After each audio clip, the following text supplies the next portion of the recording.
Hello, dear wonderful friends. Welcome back here at Larnie's Kitchen and Food Creations. Please come join with me here in my little kitchen as I'm going to share with you our simple supper for tonight.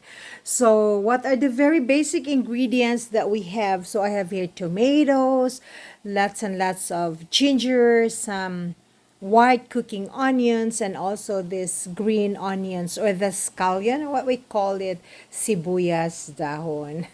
I have here some celery, so I slice it into this type of slices.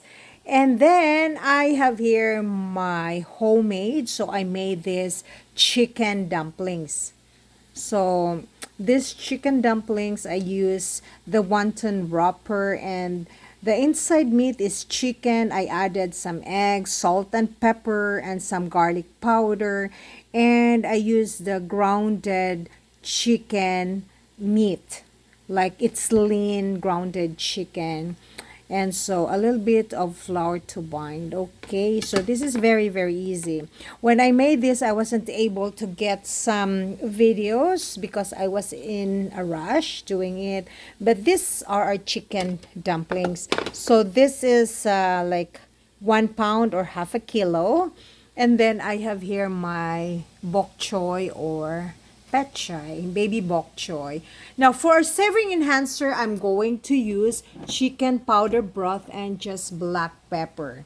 So I prepare this hot boiling water. So first of all, I am going to add my ginger, onions, tomatoes, and the sibuyas down or the scallions. I will just set this aside for now. So after once this is well mixed or wilted or infuse all the spices, then I'm going to add the celery.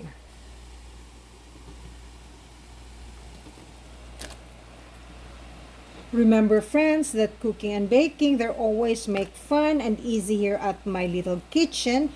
Thus it gives you the ideas on what to prepare for your family's next meal. So simply love to share our simple food from day to day experience, and this is for fun sharing and learning. So once I added all my wonderful spices, I'm going to add some chicken powder broth. If you don't have available this in your pantry, simply you can always use salt and pepper. They're the wonderful best bet of your savoring enhancer. Okay, so I'll have to add some black pepper. And then I'm going to set this aside, let it boil or simmer. Maybe, in my high heat, high medium heat. So I will just try to add or put the covers and then set that aside for maybe 4 minutes until all the spices are infused all together wonderfully. Wonderful friends, if you don't really need to make this chicken dumpling. Sometimes it can be very laborious to some of you. But of course, you can always access this from any grocery store, especially at the frozen area. So just simply buy it. But for me, I have enough time, so I just rather make it from the very, very scratch. And I love doing that, especially when I have my spare time or my relaxation. Okay, so chicken dumplings, you can always buy that from any grocery stores at the frozen section. Okay. Okay, there you go. So we are going to add our chicken dumplings.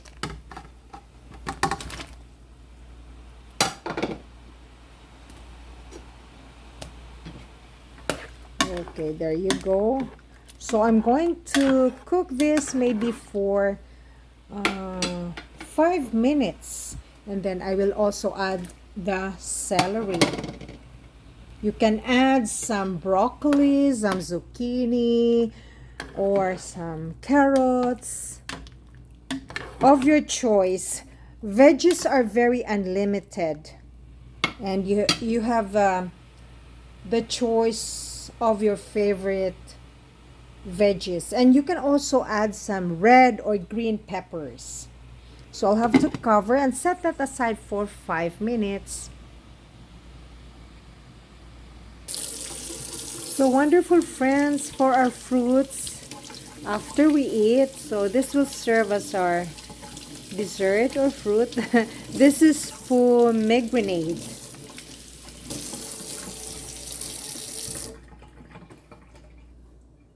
So friends, I cut it into half. So this is the inside part of the fruit.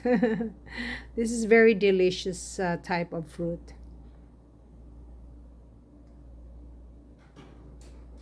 Okay, there you go, friends.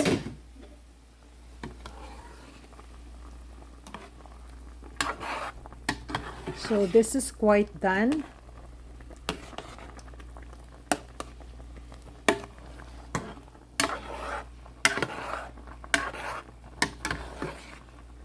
So the celery, the spices, perfect. This is really perfect type of soup, especially it's winter here and it's cold today.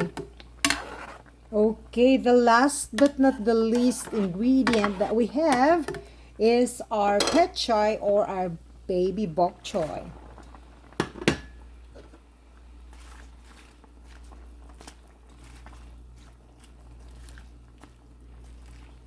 So I don't really want my veggies to be overly done. So maybe for 20 seconds, then I am going to turn off my flame. So once again, wonderful friends, thank you very much for watching Laarni's Kitchen and Food Creations.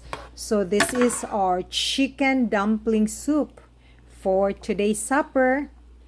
So I hope you always have fun here at my little kusina, and stay tuned for more next time. Till the next time, so long wonderful friends. God bless and ingat po kayong lahat. Ito po ay inyong tagaluto dito sa Laarni's Kitchen ay nagpapasalamat sa inyong lahat sa pagtangkilik dito sa aking munting activities sa pagluluto-luto at pagbibake. Ito po sila Arnie, ang inyong kaibigan. Nagpapasalamat. Bye for now.